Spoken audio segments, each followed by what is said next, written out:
દર્શક મિત્રો, દરેક ગ્રહ પોતાની ચાલ મુજબ ચાલતો હોય છે અને એ ચાલની અંદર જ્યારે પોતે આગળ વધતો હોય છે ત્યારે વ્યક્તિના જીવન ઉપર પોઝિટિવ અને નેગેટિવ આ બંને પ્રકારની અસર થતી હોય છે. કોઈ વ્યક્તિ જ્યારે પોતાની ચાલ વધારે પડતી સ્પીડની અંદર, જ્યારે પોતે પોતાની ચાલ કરતા વધારે સ્પીડની અંદર ચાલવાનું ચાલુ કરે છે ત્યારે ક્યાંક ને ક્યાંક સમસ્યાઓનો દોર પણ વધારે રહે છે અને ફાયદાઓનો દોર પણ વધારે પડતો રહે છે. દર્શક મિત્રો, દરેક ગ્રહ વક્રી એટલે કે ઊંધી જ્યારે પૃથ્વીથી નજીક આવી જાય ત્યારે ગ્રહને વક્રી કહેવામાં આવે છે. માર્ગી એટલે સીધી ચાલ ચાલતો હોય છે. દરેક ગ્રહ સૂર્યથી જ્યારે નજીક આવી જાય ત્યારે અસ્તનો બનતો હોય છે, ચંદ્રમા સિવાય. અને એટલા માટે દર્શક મિત્રો, આ ગ્રહ જ્યારે સૂર્યથી નજીક આવે ત્યારે અસ્તનો બની જતો હોય છે અને અમુક અમુક રાશિની અંદર આ ગ્રહ પોતે નીચસ્થ અને અમુક રાશિની અંદર ઉચ્ચના બનતા હોય છે. દર્શક મિત્રો, એવું કહેવાય છે કે દેવગુરુ બૃહસ્પતિ, ગુરુ મહારાજ એ દેવગુરુ તરીકે ઓળખાય છે અને એટલા માટે આ ગુરુ મહારાજ એવું પણ કહેવાય છે કે કુંડલીની અંદર યસ્ય કેન્દ્ર બૃહસ્પતિ, જેની કુંડલીની અંદર ગુરુ મહારાજ કેન્દ્રની અંદર બિરાજમાન હોય તો એ કુંડલીના દરેક પ્રકારના દોષોને નષ્ટ કરે છે. જો કુંડલીમાં ગુરુ બલવાન થઈ અને કેન્દ્રની અંદર બિરાજમાન છે તો તમારી કુંડલીના દરેક પ્રકારના દોષો છે, આ દોષોને પોતે નષ્ટ કરે છે. એટલા માટે તો દર્શક મિત્રો, ચંદ્ર અને ગુરુનો ગજકેસરી યોગ પણ થાય છે. આ ગુરુ મહારાજ દરેક વ્યક્તિના જીવનની અંદર ઘણો બધો ફાયદો પણ આપે છે ને ગુરુનું નુકસાન તમારા જીવનની અંદર અનેક જાતની સમસ્યાઓનું સર્જન કરે છે. દર્શક મિત્રો, આ જ ગુરુ મહારાજ પોતે રાશિ પરિવર્તન કરી રહ્યા છે. વૃષભ રાશિની અંદરથી નીકળી અને મિથુન રાશિની અંદર પોતે પરિવર્તિત થઈ રહ્યા છે. હમણાં ટૂંક સમયની અંદર આ ગુરુ મહારાજ વૃષભમાંથી નીકળશે અને મિથુન રાશિની અંદર આવશે. દર્શક મિત્રો, અતિચારી ગુરુ વિશે મેં પહેલા પણ પ્રોગ્રામ આપેલો હતો. શનિ રાહુ આ બંને ગ્રહો સાથે થશે અને આ રીતની પરિસ્થિતિઓનું સર્જન થશે. આ ભવિષ્ય દર્શન કાર્યક્રમની અંદર આની પહેલા પણ વાત થઈને આપણે જોઈએ જ છીએ અત્યારે કે ક્યાંક ને ક્યાંક જે દેશ અને દુનિયાના હાલાત છે, આ હાલાતની અંદર યુદ્ધની પરિસ્થિતિઓનું પ્રમાણ આપણે જોઈ રહ્યા છીએ. એની સાથે સાથે આપણે જોઈ રહ્યા છીએ મોંઘવારીનું પ્રમાણ જોઈ રહ્યા છીએ. આવી દર્શક મિત્રો અલગ અલગ દેશો વિશે પણ આપણે ચર્ચા કરેલી હતી અને આજે જ દર્શક મિત્રો આપણે વાત કરવાના છીએ કે ગુરુ મહારાજ પોતે રાશિ પરિવર્તન કરવાના છે. વૃષભ રાશિમાંથી મિથુન રાશિની અંદર પરિવર્તન કરશે અને આ મિથુન રાશિની અંદર પરિવર્તન કરશે તો દેશ ઉપર, દુનિયા ઉપર કેવી અસર થશે. પરંતુ આજે તો વાત કરવાના છીએ દેશ અને દુનિયા ઉપર આ મિથુન રાશિના ગુરુ મહારાજની કેવી અસર થશે. આ દરેક વિષયો ઉપર ચર્ચા કરીશું. વાત કરી રહ્યા છીએ દેવ ગુરુ બૃહસ્પતિ મિથુન રાશિની અંદર પ્રવેશ કરવા જઈ રહ્યા છે. દર્શક મિત્રો, ગુરુ મહારાજ અતિચારી રહેવાના છે. અતિચારી ગુરુ એટલે શું? કોઈ પણ ગ્રહ પોતાની નિયત ચાલ કરતા વધારે પડતી સ્પીડની અંદર ચાલે તો એને ગુરુ મહારાજને અતિચારી કહેવામાં આવે. આમ તો દર્શક મિત્રો, ગુરુ મહારાજ છે એ દર 13 મહિને રાશિ પરિવર્તન કરતા હોય છે, પરંતુ આ વખતે ગુરુ મહારાજ અત્યારે પોતે રાશિ પરિવર્તન કરશે તો વળી પાછા 10મા મહિનાની અંદર આ ગુરુ મહારાજ કર્ક રાશિની અંદર આવશે. વળી પાછા 12મા મહિનાની અંદર પાછા વક્રી થઈ અને મિથુન રાશિની અંદર પ્રવેશ કરવાના છે. તો દર્શક મિત્રો, 2032 એટલે કે અત્યારે 2025ની સાલની અંદર આ ગુરુ મહારાજ પોતે અતિચારી થશે તો એ 2032 સુધી અતિચારી રહેવાના છે. એટલે કે એવરી યર, દર વર્ષે એક વાર કે બે વાર અલગ અલગ રાશિઓની અંદર પરિવર્તન થશે અને જેના લીધે દેશ અને દુનિયા ઉપર એની અલગ અલગ અસર થશે. પરંતુ આજે વાત મિથુન રાશિની અંદર ગુરુ મહારાજ થવાના છે. અતિચારી ગુરુ મહારાજ મિથુન રાશિની અંદર થવાના છે તો એની દેશ અને દુનિયા ઉપર કેવી અસર થશે આ વિષય ઉપર દર્શક મિત્રો આપણે વાત કરી રહ્યા છીએ. દર્શક મિત્રો, ક્યાંક ને ક્યાંક જોવા જઈએ તો 14 તારીખે આ ગુરુ મહારાજ વૃષભ રાશિની અંદરથી નીકળી અને મિથુન રાશિની અંદર પ્રવેશ કરવાના છે. 14/5/2025 ના રોજ આ ગુરુ મહારાજ શુક્રની રાશિ વૃષભ રાશિની અંદરથી નીકળી રાજકુમારની રાશિ એટલે કે મિથુન રાશિની અંદર, બુધ મહારાજની રાશિ એટલે કે મિથુન રાશિની અંદર પોતે પ્રવેશ કરવાના છે. દર્શક મિત્રો, આ મિથુન રાશિની અંદર પ્રવેશ કરતાની સાથે ઓક્ટોબર મહિના સુધી આ ગુરુ મહારાજ રહેવાના કરવાના છે મિથુન રાશિની અંદર, અને ત્યારબાદ આ ગુરુ મહારાજ કર્ક રાશિ પોતાની ઉચ્ચ રાશિની અંદર જશે, અને વળી પાછા ડિસેમ્બર મહિનાની અંદર આ ગુરુ મહારાજ પાછા મિથુન રાશિની અંદર પ્રવેશ કરવાના છે. એ દરમિયાન દર્શક મિત્રો જુલાઈ મહિનાની અંદર શનિ મહારાજ પણ પોતે વક્રી થવાના છે મીન રાશિની અંદર, જે અત્યારે શનિ મહારાજ અને રાહુ મહારાજ સાથે છે. શનિ રાહુનો શ્રાપિત દોષ છે. એ શનિ મહારાજ જુલાઈ મહિનાની અંદર પોતે વક્રી થવાના છે. વક્રી થતાની સાથે સાથે, કારણ કે 13 જુલાઈના રોજ આ શનિ મહારાજ પોતે વક્રી થશે, અને જેના લીધે આપણે જોઈશું કે જે અતિચારી ગુરુની સાથે રહેશે, એટલે દેશ અને દુનિયા ઉપર એની અલગ અલગ અસરો ત્યારે થવાની છે. એ વિષય ઉપર તો વાત કરશું ત્યારે, પરંતુ અત્યારે મિથુનના ગુરુ વિશે દર્શક મિત્રો આપણે વાત કરી લઈએ. દર્શક મિત્રો, ખાસ કરીને મિથુન રાશિની અંદર જ્યારે આ ગુરુ મહારાજનું પરિભ્રમણ છે, આપણે જોઈએ છીએ કે ક્યાંક ને ક્યાંક ભારત અને પાકિસ્તાન વચ્ચે જે યુદ્ધની પરિસ્થિતિઓનું સર્જન થઈ રહ્યું છે, જ્યારે આની પહેલા પણ આપણે જોતા હતા ક્યાંક ને ક્યાંક દર્શક મિત્રો અલગ અલગ દેશો વચ્ચે સંઘર્ષોનું પ્રમાણ જ્યારથી શનિ મહારાજ પોતે રાશિ પરિવર્તન કર્યો ત્યારથી આપણે જોઈએ છીએ કે સંઘર્ષોનું પ્રમાણ રહેતું હોય. હવે દર્શક મિત્રો, ગુરુ છે દેવગુરુ બૃહસ્પતિ તરીકે ઓળખવામાં આવે છે, અને દેવગુરુ બૃહસ્પતિ એ પોતે જ્ઞાનના કારક છે, આધ્યાત્મના કારક છે. એટલે આપણે જોઈશું કે ધર્મની લડાઈઓ, ધર્મને ક્યાંક ને ક્યાંક જોવા જઈએ તો આ સમયગાળાની અંદર આ વસ્તુ સર્જન થતું જણાશે. હવે દર્શક મિત્રો, જ્યારે ગુરુ મહારાજ કુંભ રાશિની અંદર હતા ત્યારે આપણે જોયું કે ક્યાંક ને ક્યાંક લોકોની ધર્મ પ્રત્યેની રુચિ વધતી ગઈ. આ સમયગાળા દરમિયાન ક્યાંક ને ક્યાંક ધાર્મિક કાર્યો વધારે થવા માંડ્યા.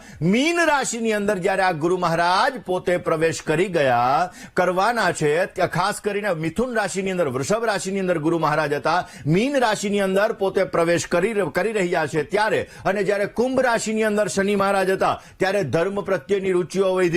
મીન રાશિની અંદર શનિ મહારાજનું પરિભ્રમણ સાથે થયું, રાહુની સાથે થયું. એટલે આ સમયગાળો એવો રહેવાનો છે કે આ સમયગાળાની અંદર જે લોકો હકીકતથી જ્ઞાની હશે, જે લોકો પાસે સારું એવું જ્ઞાન હશે, આ લોકોની બોલબાલા વધતી જણાશે. આ લોકો પોતાના જ્ઞાનનો ભરપૂર ભંડાર લોકો સમક્ષ રજૂ કરશે, અને એના લીધે ક્યાંક ને ક્યાંક એની ચાહના, એનું માન સન્માન, પ્રતિષ્ઠા બધી વધુ વધશે. પરંતુ મિથુન રાશિની અંદર ગુરુ મહારાજ છે. મિથુન એટલે બુધની રાશિ. બુદ્ધિથી, તર્કથી લોકો ક્યાંક ને ક્યાંક આગળ વધશે. હવે આ સમયગાળો દર્શક મિત્રો એવો બનવાનો છે કે દેશ અને દુનિયાની અંદર ક્યાંક ને ક્યાંક આપણે જોઈશું કે જે મેદનીય જ્યોતિષ છે, આ મેદનીય જ્યોતિષ મુજબ જ્યારે જ્યારે ગુરુ મહારાજ અતિચારી થયા છે, જ્યારે જ્યારે ગુરુ મહારાજ પોતાની નિયત ચાલ કરતા પોતાની જે ચાલ વધારે છે અને એક રાશિમાંથી બીજી રાશિ, બીજી રાશિમાંથી પાછી પહેલી રાશિ, એવી રીતે પોતે રાશિ પરિવર્તન વર્ષની અંદર બે ત્રણ વાર કરે છે, ત્યારે વર્ષો સામાન્ય રહેતા હોય છે. આ વર્ષો દરમિયાન ક્યાંક ને ક્યાંક અકાળને લગતી સમસ્યાઓનું સર્જન થતું હોય છે, અને એના લીધે ક્યાંક ને ક્યાંક ઘણી બધી જગ્યાએ ભૂખમરાને લગતી સમસ્યાઓનું સર્જન પણ થાય છે. આપણે જોઈશું કે 2025ની સાલની અંદર જે આ ગુરુ મહારાજ મિથુન રાશિની અંદર પ્રવેશ કરવાના છે, મિથુન એટલે ગ્રીનરીની રાશિ, મિથુન એટલે ક્યાંક ને ક્યાંક બુદ્ધ મહારાજની રાશિ. એટલા માટે દર્શક મિત્રો આપણે જોઈશું કે આ સમયગાળા દરમિયાન ઓચિંતાના વાવાઝોડા, વરસાદ, કુદરતી આફતો, આગજનીના બનાવો, એક્સિડન્ટના બનાવો, આ બધી વસ્તુઓ વધશે. ક્યાંક ને ક્યાંક જોઈશું કે દેશ અને દુનિયાની વચ્ચે સંઘર્ષોનું પ્રમાણ પણ રહેતું જણાશે. ઘણી બધા દેશોની અંદર પતનને લગતી સમસ્યાઓ પણ સર્જન થશે. ઘણી બધી જગ્યાએ આપણે જોઈશું કે ઘણા દેશોની અંદર જે રાષ્ટ્રાધ્યક્ષો છે, જે રાષ્ટ્રના વડા છે, આ રાષ્ટ્રના વડાની ખુરશી જોખમમાં આવી જશે. એટલે ક્યાંક ને ક્યાંક આ સમયગાળાની અંદર સમસ્યાઓનું સર્જન થતું જણાશે. એવું બની શકે એમ છે કે ક્યાંક અલગ અલગ જગ્યાએ દેશની અંદર, દુનિયાની અંદર, રાજ્યોની અંદર જે મંત્રીમંડળ એનું બનાવેલું છે, આ મંત્રીમંડળની અંદર પણ ક્યાંક ને ક્યાંક ફેરફારો કરવાના થઈ શકે.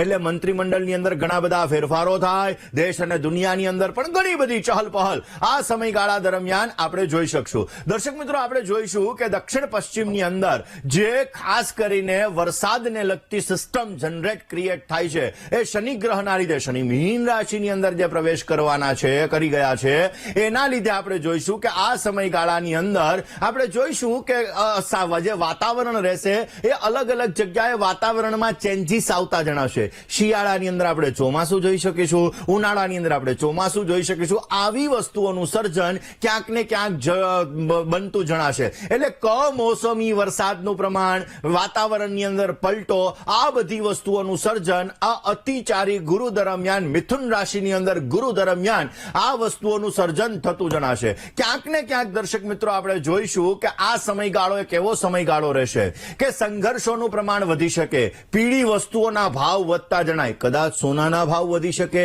ચણાની દાળના પણ ભાવ વધી શકે. એટલે પીળી વસ્તુઓના ભાવ એની અંદર વધારો થાય તો નવી નવાઈની વાત નથી. એટલે કે આ સમયગાળો થોડોક સંઘર્ષવાળો છે. હવે સારો કઈ રીતે છે તો આ સમયમાં નવી ટેકનોલોજીનો ઉદય થશે. આ સમયગાળાની અંદર આપણે જોઈશું કે ક્યાંક ને ક્યાંક નવા નવા કામો થતા જણાશે, નવી નવી વસ્તુઓ આપણા જીવનની અંદર આપણે એપ્લાય કરતા જણાશું, લોકોની જ્ઞાન પ્રત્યેની રુચિ વધતી જણાશે, લોકો વધારે પડતા પોતાના જીવનની અંદર પ્રગતિ મેળવવા માટે 100% પોતે પ્રયત્ન કરશે. પરંતુ ધાર્મિક વિવાદો વધવાના સંપૂર્ણ ચાન્સીસ બની શકે છે. એટલે ધાર્મિક વિવાદો વધારે પડતા વધશે. એટલે આ સમયગાળાની અંદર સાવચેતીપૂર્વક ધ્યાન રાખવું બહુ જ જરૂરી છે. રાજકીય ઉથલ પાથલ ઘણી બધી આ સમયગાળાની અંદર આપણને જોવા મળશે. અત્યારે મિથુનમાં ગુરુ આવશે, ડિસેમ્બર મહિનાની અંદર વળી પાછો મિથુન રાશિની અંદર ગુરુ આવશે, જૂન 2026 ની અંદર વળી પાછો કર્ક રાશિની અંદર ગુરુ મહારાજ થશે, અને જ્યારે સિંહસ્થ ગુરુ થશે 2027ની સાલની અંદર, ત્યારે આપણે જોઈશું કે ભારત દેશની અંદર પણ ક્યાંક ને ક્યાંક સત્તાને લગતી સમસ્યાઓનું સર્જન થાય એવા સંપૂર્ણ ચાન્સીસ ત્યારે જોવા મળી શકે એમ છે. વાત અત્યારે તો મિથુનના ગુરુની જ આપણે કરીએ છીએ. મિથુન રાશિની અંદર આ ગુરુ મહારાજનું પરિભ્રમણ ક્યાંક ને ક્યાંક જોવા જઈએ દર્શક મિત્રો તો ભારત અને પાકિસ્તાન વચ્ચે જે અત્યારે તણાવની સ્થિતિ, ચિંતાની સ્થિતિઓનું સર્જન છે એની અંદર થોડું ઘણું વધી શકે એમ છે. ભારતનું પલ્લું ભારે રહેશે અને અવશ્ય આ સમયગાળો એવો રહેશે કે આ સમયગાળાની અંદર મોંઘવારીનું પ્રમાણ પણ સવિશેષ માત્રામાં વધી શકશે. આ જ વિષય ઉપર વાત કરવી છે. દેશ અને દુનિયાની અંદર આ ગુરુની શું અસર થશે, આ ગુરુથી બચવા માટે નાના નાના ઉપાયો કયા કરવા જોઈએ, આ સબ્જેક્ટ ઉપર આપણે ચર્ચા કરીએ. મિત્રો, આ મિથુન રાશિની અંદર ગુરુ મહારાજ આવતાની સાથે જ આપણે જોઈશું કે ક્યાંક ને ક્યાંક આ સમયગાળાની અંદર જમીન અને મકાન એને લગતી થોડી ઘણી સમસ્યાઓનું સર્જન થશે. આમ તો 2026ની સાલની અંદર જે જમીન મકાનનું સેક્ટર છે એની અંદર થોડીક મંદી વધે એવા ચાન્સીસ પણ બની શકે છે. પરંતુ અત્યારે આપણે જોઈશું કે આ મિથુનમાં ગુરુ આવશે તો એ સમયગાળાની અંદર પણ આ ક્યાંક ને ક્યાંક સમસ્યાઓનું સર્જન થતું જણાશે. દર્શક મિત્રો, મિથુન રાશિની અંદર ગુરુ મહારાજનું પરિભ્રમણ ભારતની આર્થિક વ્યવસ્થા ઉપર પણ ઘણી બધી અસર કરશે. આ સમયગાળાની અંદર આપણે જોઈશું કે જો સમજી વિચારીને નિર્ણય લેવામાં આવશે તો અવશ્ય ગ્રોથ સારો એવો જોવા મળી શકે એમ છે. પરંતુ સમજ્યા વિચાર્યા વગર જો નિર્ણય લેવામાં આવ્યા તો ક્યાંક ને ક્યાંક તકલીફોનો દોર પણ વધી શકે એમ છે.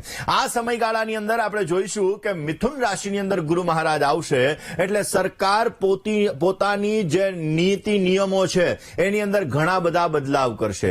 મીડિયાને વધારે પડતું મહત્વ આપવામાં આવશે અને મીડિયા ઉપર ઘણા બધા બંધનો પણ લાદવામાં આવશે. કારણ કે મિથુનમાં ગુરુ મહારાજ આવશે જેના લીધે એના ઉપર ઘણા બધા બંધનો પણ આ સમયગાળાની અંદર લાવવામાં આવશે. આ સમયગાળાની અંદર જે વિદ્યાર્થી બંધુઓ છે એના માટે સરકાર નવી નવી યોજનાઓ લાવી શકે એમ છે અને એ યોજનાઓ દ્વારા વિદ્યાર્થીઓને સારો બેનિફિટ પણ મળતો જણાશે.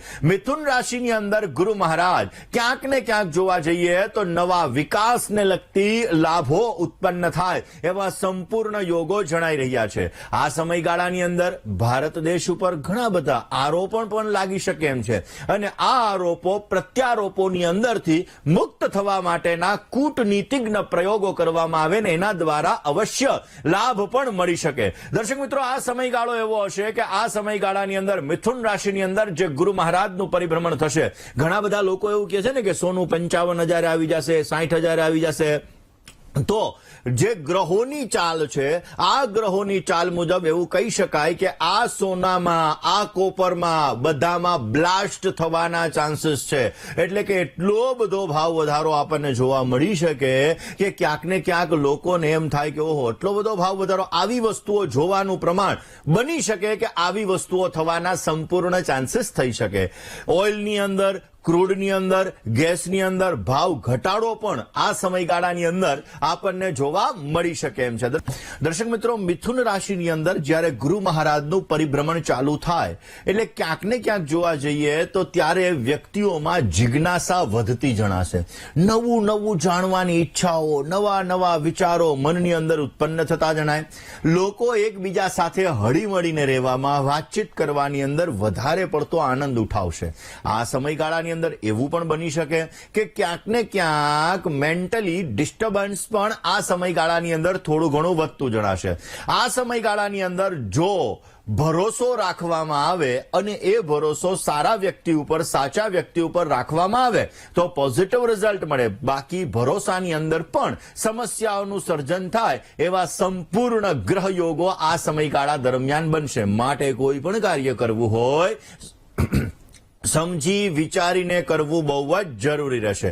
દર્શક મિત્રો, મિથુન રાશિની અંદર ગુરુ મહારાજ વ્યક્તિના જીવનની અંદર જ્ઞાનને લગતી, જાણવાને લગતી વધારે પડતી ઈચ્છાઓ, આકાંક્ષાઓ, પીપાસાઓ વધારતું જણાશે. આ સમયગાળો એકંદરે સારો રહેશે. નવી નવી વસ્તુઓ આપણને જાણવા મળશે. દર્શક મિત્રો, મિથુન રાશિની અંદર ગુરુ મહારાજનું પરિભ્રમણ ક્યાંક ને ક્યાંક જોવા જઈએ તો આ સમયગાળાની અંદર ઘણી બધી વસ્તુઓ પોઝિટિવ અને ઘણી બધી વસ્તુઓ નેગેટિવ પણ થતી જણાશે. આ સમયગાળાની અંદર આપણે જોઈશું કે ધાર્મિક ઉન્માદનું પ્રમાણ વધતું જણાશે. ક્યાંક ને ક્યાંક અલગ અલગ જગ્યાએ ધર્મને લઈ અને લોકોના ઝઘડાઓ થતા જણાશે. લોકોની અંદર ક્યાંક ને ક્યાંક સમસ્યાઓનું સર્જન પણ થઈ શકે એમ છે. આ સમયગાળો એવો છે કે આ સમયગાળાની અંદર નવી ટેકનોલોજીનો ઉદય થશે. કારણ કે શનિ મહારાજ મીન રાશિની અંદર, ગુરુ મહારાજ મિથુન રાશિની અંદર, આ સમયગાળાની અંદર નવી નવી ટેકનોલોજીનો ઉદય થાય અને એ ટેકનોલોજી આપણા જીવનની અંદર ઘણો બધો લાભ પણ આપે અને ઘણું બધું નુકસાન પણ કરાવે. આ સમયગાળાની અંદર આપણે સમજી વિચારીને કોઈ પણ કાર્ય કરવું બહુ જ જરૂરી રહેશે. બની શકે ત્યાં સુધી આ સમયગાળાની અંદર જે લોકો શેર બજારની અંદર ઇન્વેસ્ટમેન્ટ કરી રહ્યા છે તો શેર બજારની અંદર પણ આપણે ઘણા બધા અપ ડાઉન જોવા મળશે. એટલે આ સમયગાળાની અંદર સમજી વિચારીને તમારે શેર બજારમાં ઇન્વેસ્ટમેન્ટ કરવું બહુ જ જરૂરી રહેશે. નહીતર બની શકે કે તમને સમસ્યા થાય, તમારા પૈસાને લગતી સમસ્યાઓનું સર્જન પણ થતું જણાય. દર્શક મિત્રો, મિથુન રાશિની અંદર આ ગુરુ મહારાજનું પ્રમાણ ક્યાંક ને ક્યાંક જોવા જઈએ તો આપણા જીવનની અંદર પોઝિટિવ રિઝલ્ટ આપનારું છે. મિથુન રાશિની અંદર આ ગુરુ મહારાજનું જ્યારે પરિભ્રમણ થશે ત્યારે આપણા જીવનની અંદર ક્યાંક ને ક્યાંક વ્યક્તિઓના જીવનની અંદર ઘણો બધો લાભ પણ મળી શકે એમ છે. આ સમયગાળાની અંદર લોકોના ધર્મ પ્રત્યેની રુચિઓનું પ્રમાણ વધતું જણાય. ક્યાંક ને ક્યાંક જોવા જઈએ તો સારા જ્ઞાનની આપણને પ્રાપ્તિ પણ થતી જણાશે. આ સમયગાળાની અંદર લોકો એકબીજા સાથે જોડાશે, એકબીજા સાથે સંવાદ કરશે અને એ સંવાદ દ્વારા સંબંધો મજબૂત બનશે અને એના દ્વારા જીવનની અંદર ગ્રોથ, પ્રગતિ, સારું એવું રિઝલ્ટ મળી શકે એવા સંપૂર્ણ ચાન્સીસ બની રહ્યા છે. દર્શક મિત્રો, આ અતિચારી ગુરુ થશે.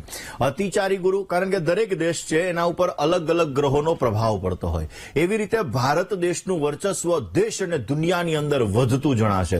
આ સમયગાળાની અંદર આપણે જોઈશું કે ભારતનું માન, સન્માન, પ્રતિષ્ઠા દુનિયાની અંદર વધતી જણાશે. આ સમયગાળાની અંદર ભારત જે કૂટનીતિજ્ઞ રીતે આગળ વધશે અને ભારતના જે નિર્ણયો હશે એ નિર્ણયો દ્વારા દરેક ક્ષેત્રની અંદર એને સારી સફળતા મળે અને સારા લાભો મળે એવા સંપૂર્ણ ચાન્સીસ બનવાના ચાન્સીસ બની રહ્યા છે. મિથુન રાશિની અંદર ગુરુ, ત્યારબાદ કર્કની અંદર ગુરુ, એટલે કે અતિચારી ગુરુ ભારતની અંદર વર્ચસ્વ, ભારતનું વર્ચસ્વ દરેક જગ્યાએ બનતું જણાય.